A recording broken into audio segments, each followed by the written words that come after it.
Hello and welcome to TFT European Regional Finals and World Qualifiers. Final day, game number 5. Enjoy. Even bigger.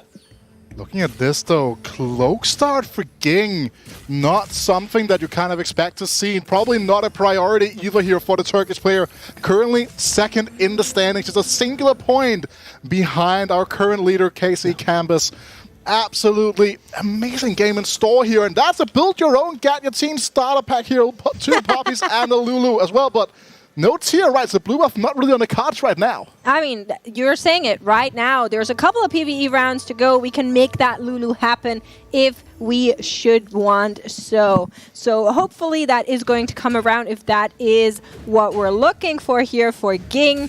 And every other player, of course, also looking for that direction. In the previous round, though, we did see the Panda Annie taking quite a couple of, I want to say, executions. Like, she was reckless in that entire lobby. I'm curious if that trend continues. Yeah, well, hopefully we'll get to see a little bit more of a spread out of individual players getting those kills in there, because when you've got such a dominant player in the middle, it just completely warps the normal way the game will be played. Actually, I have a bigger question for you guys, right? Like, how far up in the air do you think Tippers goes? Like, are we talking like an orbit type slam, or like what forces are we working with? To be fair, Chonk is pretty big, so it probably takes a lot of power to lift him up, as we are going to be going in with our 2 and 1 cost hero augments right from the get-go. That means that Lulu that we were talking about has come much closer now. We know that if any player does find it, especially, Stakes claims that composition, they've got a very bright future ahead of them. Of course, we also know Blitzcranks have tended to be very, very popular indeed. Foster Growth on the table here. Not the ideal pickup for Ging, obviously, when you look at the items here. But tells you off not that great either. Bigger, better buckler, though. He does have that 2-star player, but it is going to be the Spirit of the Exiles trying to play that tempo gameplay. We've seen them implement all throughout the day, but a lot of this duel is priority here. So it worked out well for him in the previous game, mates. But is it what that's going to take home the title for him? Yeah, I mean, that is going to be the question, right? I keep saying, data-wise, the duelists are not too hot right now, but Ging seems to be on a trend where he really wants to prove me wrong. So that's what's going on here for him. As we move on over, we can see that Ketzer is on a very familiar augment. Once more, that hyperbolic time chamber comes out and is going to allow him to gain extra XP and therefore save his econ. Yeah, and be able to push towards some of our comps a lot faster than would be otherwise. I mean, Wildcats didn't take the win there, kept the round going for a decent amount of time, so got more of the XP in the tank. I'm sure we'll be looking to see him keep that board at least moderately strong to make sure that keeps happening. And also worth noting here, it would not be a game on the Rising Legends stream without a little bit of Rising Spellforce in our lives mix. And also, we see another hyperbolic player in Hayden. Yeah, so a little bit of a competition. However, usually for that augment specifically, it's enough if you have Evolution 2. You don't really need to go all the way in 3. And we even have seen this augment be disregarded in the later stages because really it does not do too much for you more. Yeah, and this was the point I brought up on stream yesterday as well, but when you start to look into specific compositions that revolve around those forecasts, sometimes Hyperbolic Time Chamber will be the best thing available to you. Even though it's not on your final board. Just a little thing to keep in mind here that when this players are going to be transitioning out, these boards will have so much extra chance of hitting because they save so much gold. Well, absolutely. XP definitely one of those universal resources that will always be useful. But do remember, coming into this lobby, Campis and Ging, they are 1 point separated from each other, currently trying to make the strongest case to become a EMEA regional champion. Even a single placement can make all the difference. And it probably is going to do just that. Of course, our top is closing in even more canvas with that last win on 24 points. He just needs to make sure he doesn't go bottom 4, and he should probably be pretty fine. Everybody else, however, is scrambling. Top 4 go to the World Championship. 5th and 6th go to the LCQ. And, well, 7 and 8... it was nice that you were here, but you're not going anywhere else. Just a little bit of prize money, and hopefully they come back next time. Yeah, it's a tough situation to be in, especially for our players who are lower down, specifically Ketzer and Confuzzled.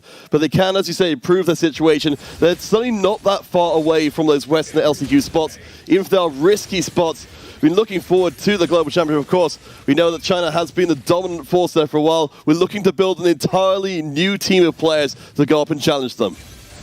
Yeah, only player in this lobby right now with a chance to make a repeat championship performance would be Ging, who also would make that his third appearance. A player that has an international pedigree known to pretty much everyone, like matched by very few.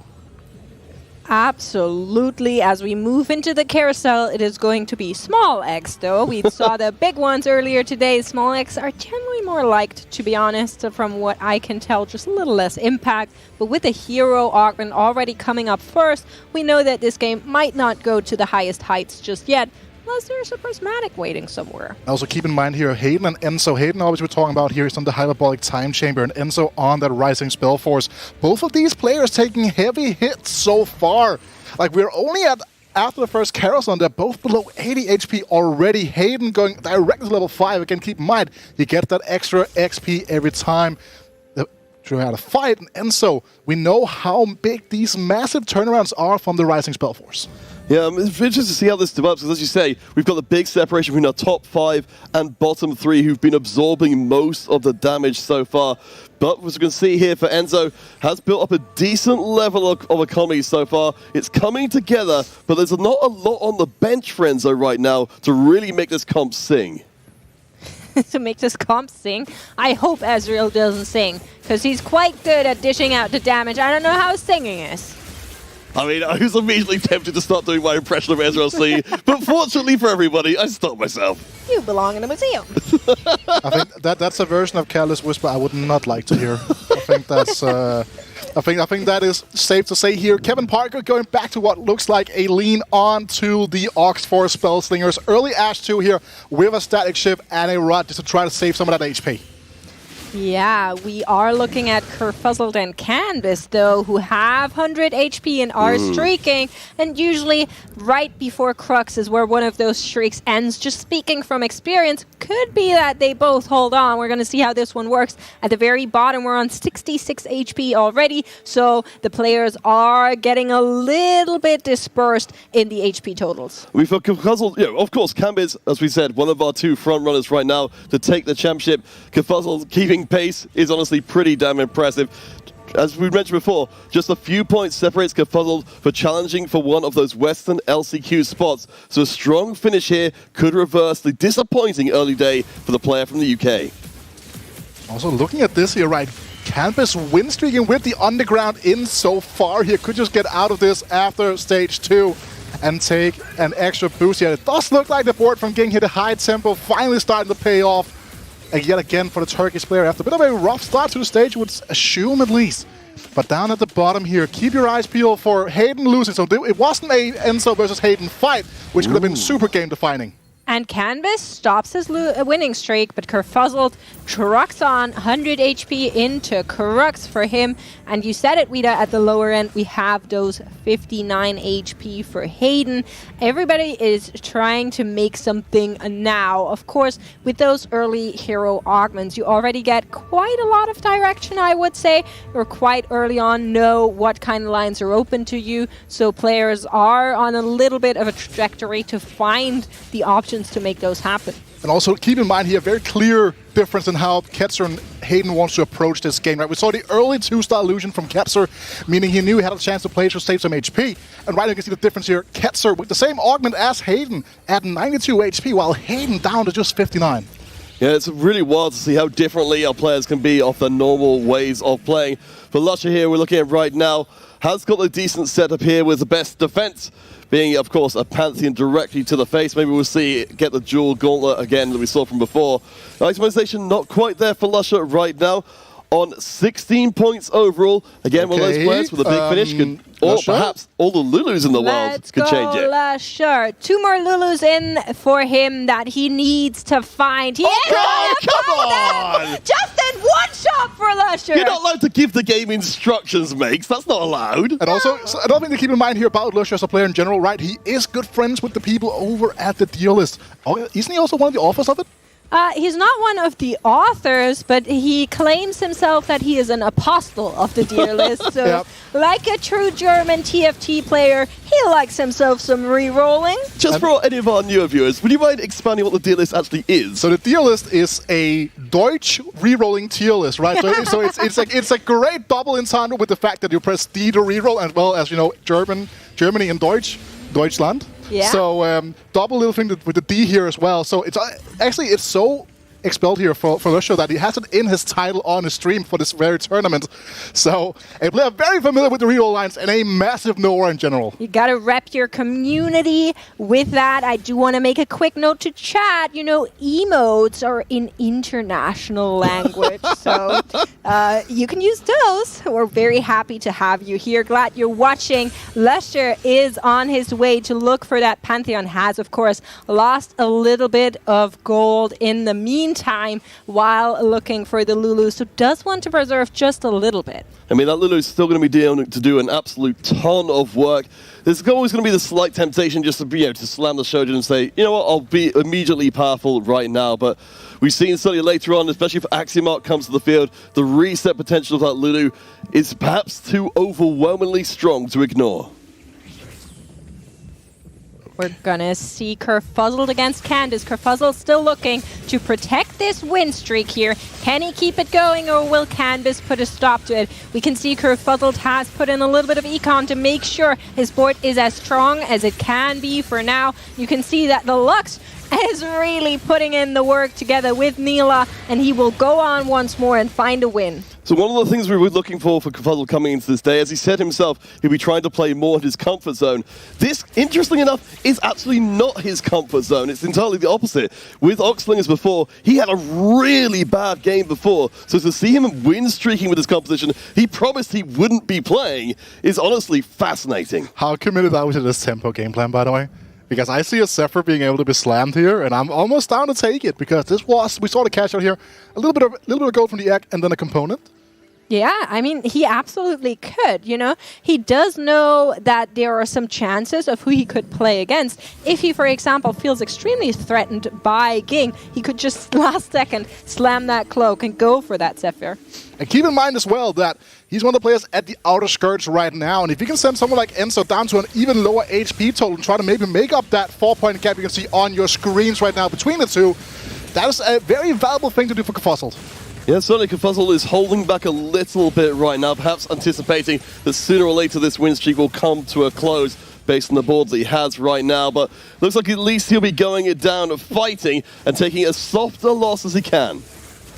Yeah, that is not exactly where he wanted to be, I think. Not confident enough to slam the Zephyr, but still pretty good win streak to go early in, and will be now the carousel. There's a Jin with a crit glove, and Candace is saying, that one's mine. We're just going for a walk here. I think sometimes our players just like to make the most of the moment of saying, you know what, I get out first, I take what I want, I just want you to all watch me do it. Yes. But you can't always get what you want, but sometimes you might get what you need. But another thing to keep in mind here as well, Kevin Parker getting a Nico from the carousel. We saw his setup already, Burning Spirit with the Ox Force Heart as well. So very clear intent of where he's going. So getting that Nico out early is going to be massive here. Campus saying, you know what, I'm not going to rat here. I'm just going to chill. Going to go even deeper. And we've seen this so many times from Campus. He wants to play for those deeper underground hits.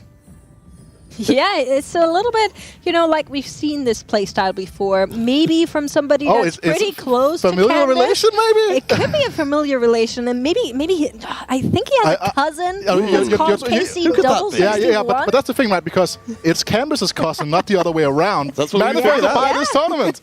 I mean, this tournament, as we talked about from the very beginning, definitely, a party to announce, or potentially at least a party to announce the arrival of Canvas as a major concern in TFT going forwards.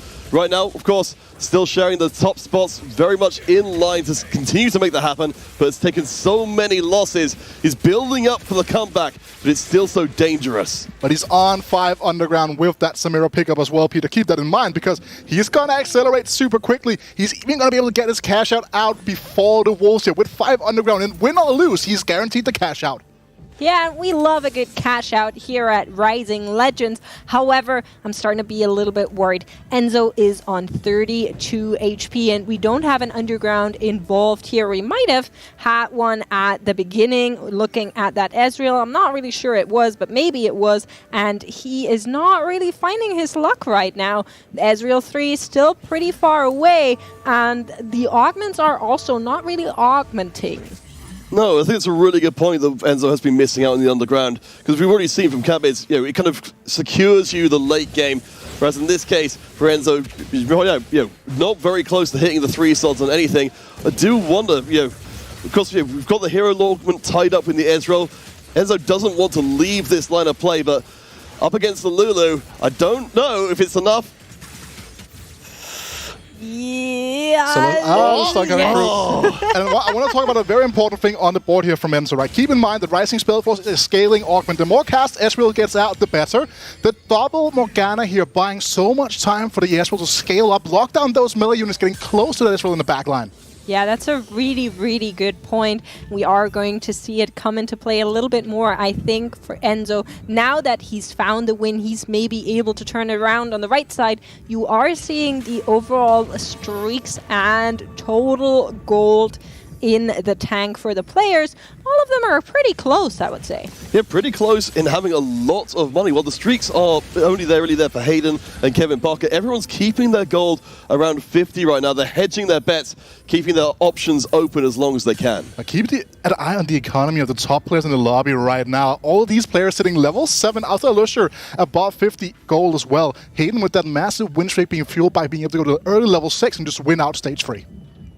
We are going to see that underground maybe come to an end after the next round. But also, here come the augments one last time. We're going to see how this one plays out right after this game, together with the heist on canvas. So this is definitely the player to watch as we hop on over. He's going to be meeting with Ketzer, who is on level 7, but has so much gold on the back of that hyperbolic time chamber. I do like this approach to be bringing in the quick draw as the extension to the hyperbolic time chamber line, because you've already got the Lucian, you're having to play him on the board, so why not build more quick draws who benefit from that directly? You may still not be getting wins, but you are building towards something bigger. I mean, you're certainly it's not even remotely close to being low on HP in any fashion. In fact, second overall, which is incredible with a hero augment. Okay, here. So I want to highlight something as well, right? Canvas was a little bit delayed on his cash out, but already set up the transition into the Riftwalkers. Yeah, and we'll see how it goes with these augments here. Do have a portable forge, which is generally something players quite like, is going to be picked up. We'll see what it does. First comes the heist, then comes the Ornn items. Anima Visage generally considered pretty good, so is Randoms though. I mean, getting the Radiant Last Whisper as well is absolutely crazy for being able to shred through all resistances. He reforged it. He's like, nah, I don't want a tank item. I want the collectors instead. That's kind of interesting. So presumably we're looking to build up the secondary carry here in Viego. I mean, it's something he loves executing people, so makes sense. Also, like, I'm kind of sad that I referenced Callous Whisper earlier on when he picks up the Eternal Whisper, right? I know, you burned that one too early. Yeah, I burned it one too early, man. Sometimes you hit, right? Sometimes you just gotta go for it, and sometimes you get the prismatic augment coming your way, right? But looking at this fight now, we can see the setup here is clear for what Canvas wants to do. Want to go into this fully Riftwalker focused setup here. So many things on the cards depending on what he hits. Yeah, and he also found that Radiant Whisper off of his heist, so really in a great spot for now. Canvas is going to continue his way in this lobby. I'm quite sure of that, at least for the next couple of rounds. This board only gets so strong, but with the right items and something like a Radiant item that you can use, or even the I want to say garbage collector. That's what it ends up being. I don't know why I'm thinking that, but even with a collector, you can execute and find that extra gold. So really, really good item to have on your board. I don't know if we can get the win-loss overlay on the screen right now, but a very funny interaction here with how this game has developed so far. Pretty much every single player at the bottom of the lobby won their fights, whereas the top of the lobby still sitting on that goal, not really being able to hit their boards fully yet. They're not forced to either. Obviously, they have a lot of HP to work with, but the lobby is getting closer and closer. Yeah, there's a huge amount of clumping between second place, really all the way down to 7th. We've certainly seen lobbies like this before, where we can go down to the wire and have several players eliminated in the round. It's so hard to track where you're going to finish when it's so volatile. Yeah, and we are going to see Ketzer go up against Ging here. Ging on the laser core, and you can see that Warwick already, but the BT, he just has so much healing, and the drones are enabling him. It is not going to be enough. I think maybe it will as he moves on, takes down the Morgana and then the Lucian as well. Pretty good for him, but Enzo is starting to shake in his boots. Lusher and him both on 20-something HP. Yeah, and these are the two reroll players on those blue buff-centric rerolls lines, right? Like Lusher with that Lulu, Enzo on the Rising Spellforce. A lot of things going on here. Hayden also a player that kind of just needs to go top 4 twice. You're kind of struggling to fully transition this board into something that can kind of stabilize. The lobby is getting stronger and stronger. He needs to keep up. He wants to have a chance of making it to the World Championship. And just to, again, for any of our players who are coming, or any of our viewers rather, hopefully our players aren't coming in halfway through the game. That'd be terrible. Just a reminder of where we stand. So Kambiz and Ging with 23 points. They're current front runners to crown one of them champion of EMEA. Hayden and Kevin Parker on 20 points, currently locking down the 3rd and 4th places, will send them to the Global Championships. Enzo and Lusher behind by 4 points on 16, currently occupying the Western LCQ spots, and Ketzer and Kafuzzled on 13 and 12, looking to catch up. Despair here for Lusher. Stock level 5 has the Malphite in the shop, so he's ever so close to that power spike. Only just found the Pantheon 3 on this roll down as well. Okay, hear me out though. He has that Pantheon 3, he has that Gangplank 3, he has a Lulu 3. We're cruising on. We have a Randuin's in play. Even if we don't win this one, we still have a little bit of HP to work with. Ooh, that's a big loss. I'm taking it back. I didn't think it was going to be that hurtful. The Pantheon is trying his best with the best offense, but it's not going to be enough. 14 HP now, but he does find a Malphite. Is it going to be enough, though? He's level 5 in 4-5. He's quite far off from the rest of them. I mean, he's far off in terms of HP, he's far off in terms of gold as well. I mean, Malphite certainly will buy a few more seconds, but as you noted, we've already got the 3 stars in place for supers. It's not a massive damage boost, it's more the front line being stronger. But you pointed out in the previous round, Lulu just got completely evaporated, and Lusher doesn't have the money unless he can start getting the wins to push levels and make this board significantly stronger. And I was actually wondering whether or not he was going to waste the 2 gold, quote-unquote, to a certain extent here in level.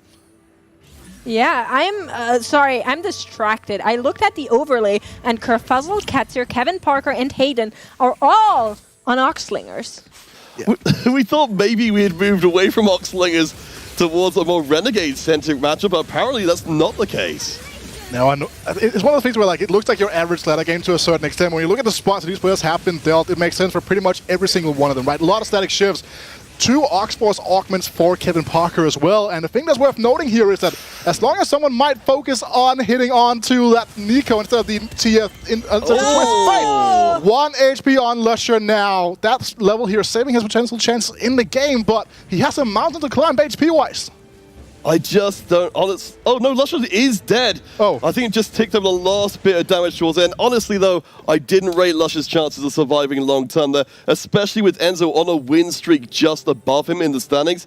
Hayden and Kevin Parker all around the same HP, but that would have been an enormously tough ladder to climb. Yeah, sometimes those, especially the little stone that hops on over, it just comes in a little bit later. So I'm afraid that was what's happening here. However, the rest of the lobby now going to speed up in tempo that there are only 7 players left. Enzo and Hayden are down there. Kevin Parker just a little bit above them. And then there's like a 10 HP gap between the bottom 3 and the top 4 for now. And I know certainly coming into the event, Kevin Parker was a lot of people's favourites. I've definitely been brought onto the side of the faithful based on what we've seen so far. Has been doing an astonishing job. And this board with 6 Oxforce and Spellslinger, when you could not ask for a better frontline. Kafuzzled now having to pay the price here going into building that Aurelion Sol secondary carry, something we've seen so much of all throughout this weekend. but not primarily optimized here either. The TGs can be a massive boost or a massive loss, but going up against the board here from Enzo, is this the one that can be able to break the streak? Yeah, and Enzo has that Ezreal reroll. It just keeps haunting us in EMEA. I don't know, but there is a lot of Ezreal to go around for our players. However, this one's been taking the heat. Look at the Twisted Fate in the bottom right corner. He's so stacked up. Not even that Misfortune will stop him. And that's going to give a big, big loss to Enzo. I think the one big thing that made a difference there for Fuzzle is he was able to park the Omega level tank right in front of the Ezreal, stop him from accessing the squishier parts of the comp, and make sure he didn't go fully off. And very important fight here also happened between Hayden and Kevin Parker. Keep in mind, these two players on 20 points playing the same composition. And Hayden was the one coming out victorious, putting Kevin Parker into that danger zone. Like, you can see why Kevin does not even have a Twisted Fate 2, which is your primary carry for usually this comp. He does have the Nico fully itemized, so she is holding up the power, but really it's not quite the same. His front line also looking a little bit lackluster. Alistar 1, Echo 1, the Fiora 2 and the Annie 2 really can't hold up that much, and Kevin going up against Ketzer. He needs to find the win here, and so does Enzo. Enzo against Ging is going to be the bigger picture here. Can that Ezreal reroll take down the Warwick? He's onto him, but does get distracted here for a second. Will take him out regardless, and is trying to do his worst with the Kai'Sa. Will find the win just very last second. And that was another case where we had a big tank up in Ezreal's face, and he almost didn't have enough damage to get through. I mean, the difference we see between an Ezreal going off and an Ezreal being kept contained is night and day. I would not want to be in this position where every round is a heartbreaker. And look at the HP now. Hayden lost that fight as well. Ketzer taking a hit. So the HP right now in that top 4 decider is so close. Like, Enzo has a real chance. His board is not bad. If he hits a player that is like a little bit weaker maybe, that is a guaranteed top 4 for Enzo. Kevin Parker, Hayden, and Ketzer right now, they are in a very sweaty position. Gonna be looking at Enzo against Kevin on the left side. I think that's the fight that we want to see. Can Enzo take down Kevin, or will it be the other way around? Kevin still on that Twisted Fate 1. He really needs to put in the power, but it's stuck on the Vi, and everything is coming for that backline now. I don't think there's any escape for Kevin. Can he lift that one? I think he should, but just barely. That could not be closer. As we just said, we've got 4 players on a single life. I think you can tell by like the way that we're all just going over each other right now. There is no rhyme or rhythm or any schematics to this game. Every little minor thing is going to matter so much. These HP totals are out of this world. You know, I'm a little bit scared. I'm going to be honest, okay? I usually don't talk about my emotions that much, but 2 players on 1 HP, 1 player on 2 HP, 1 player on 7, they're all on the chopping block. Look at the top 3. They're so happy and healthy. They're literally chilling up there, just saying like, oh, what is going on with you guys? Why are you looking so drenched? What's going on? Oh, Hayden finally hitting that 2-star Twisted Fate. Sure, it might not send him into the top 4, but it could save him enough HP. That Syndra on the bench, however, is only going to be able to pull in 1 unit, but keep in mind, 2-star Syndra, even without units to put onto the board, will still do a significant amount of damage. We were pointing out from before, the front line wasn't quite there in the way we would like. At least now we have got Echo pretty heavily itemized, and he's getting a little bit tanky as well to go with the Oxforce, but this surely sends a couple of players more out. Gonna be watching Ketzer and Hayden on the right side, and on the left side, Kevin Parker is fighting for survival. I think he's the one that's probably going to die here. The other 2 boards are a little bit weaker and could be anybody's game between Hayden and Ketzer, but Kevin will eventually fall. There is only a Twisted Fate 2 trying to survive here, and Ketzer is out, and so is Kevin Parker. The minus HP will matter here as we move on. Look at the reaction on the top of your screens as well for Hayden. You can see how much this means because 3 people are out of this game now. Hayden, this is so important for him, right? This is going to be a massive boost, especially because Kevin Parker ended up going 7th. We've seen it be such a swingy finals. We were kind of worried going into this one it was going to end up being too one-sided, that we'd have too much of a dominating player, but everybody's having their good games, everybody's having their bad games, with, of course, as we can see here, the exception of Cambiz and Ging. They are front-runners in the tournament, and they are front-runners in this lobby.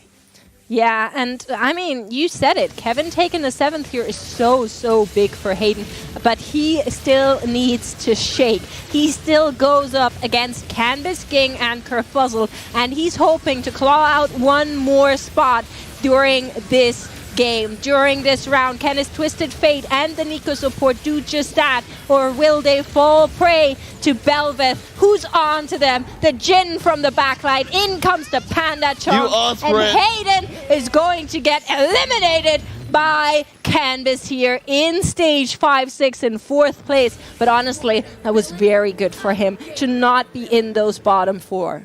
Yet again, Ging might not win this game, but he is going to get rewarded for straying off the beaten path in this game in particular, right? We look at the spot, it's like, cool, okay, you know, when it goes for the Spirit of the Exile, laser call, not too hot, but when in a lobby like this where everything just kind of is so intertwined, being able to hit those forecasts that are not contested is such a massive power spike. Do want to take note of how everything's being put together here for Cambiz as well. Of course, we noted the Eternal Whisper has been in there for a while. We've now got the Fiddlesticks upgraded with a ton of damage as well. He's also a Renegade as part of this Renegade 5 board, and now he's also 2-star. Cambiz is on a massive streak, currently in 1st place with 24 points and likely to add 8 more to that total. We're going to be seeing Kerfuzzled and Canvas here. On the left side, the board you just spoke about with the Jin, with the Rift Walker. On the right side, the one of the 4 Oxlinger board that made it out of the pit, I want to say. They're here trying to make it through. Kerfuzzled not having the greatest day today, currently the lowest on the overall points. But if he can drive this one home and find a win here, it is going to be so big for him. Well, I mean, the big thing for Kerfuzzled here is a lot of the players keeping him from moving up the table are getting nailed out of these games earlier on. And if he can secure a big finish here against incredibly, impossibly tough competition, then that could all change. Yeah, we can kind of see how this board might start falling apart here a little bit for Kerfuzzled, but as you're saying here, Peter, mission accomplished so far, right? He's putting himself back into contention for the top 4 spots with Kevin Parker going into 7th. And even then, like, he's putting himself into a really good spot for even just the Western last chance qualifier here. Campus, he's been just living life ever since that underground cash out, as is expected. He is such a master at these transitions, as we have seen multiple times today already. Did we just see a lot of Warwicks there? Did I see that right? there were like 6 Warwicks, 7 there were a lot of Warwicks. I think there's a reason why Cambiz has 2 Warwicks on his bench right now, because they learned from the Snooty Dancers, of course, which will stick with us forever. You cannot sleep on these Warwick 3s. We're going to be seeing Ging's board in just a little bit, and I'm going to be counting those woofy boys. But for now, Kerfuzzled is closer and closer to death. His board needs to come through here, but it's not looking like it is going to be possible here. And once more, Canvas and his Panda strike here during our final day of the EMEA finals. He got so much watch time out of that chibi. if the eggs don't jump up after this, I don't even know, man. Yeah, okay, so 2 more copies of Warwick for Ging here. And he is selling down here, and I like this a lot, right? He realizes that the only way he has a chance of winning here is to find that Warwick free, because the board presented by Campus is just, quite frankly, a little bit too strong. There's 2 Warwicks on the bench there. The denial drafting from Campus, very canny indeed. He only needs 1 more. Ging needs 1 more Warwick, and it's standing on Canvas's board. Ging with 2 HP. Will he fall prey to the Panda Chunk once more, or will Canvas take a hit? Cambiz has been building up to this all game long. This tournament intended to be his crowning moment here in Game 5, takes 1st place in a demolishing fashion. And this is going to be yet another win for Canvas, our French champion. We've been hyping him for this entire tournament, and right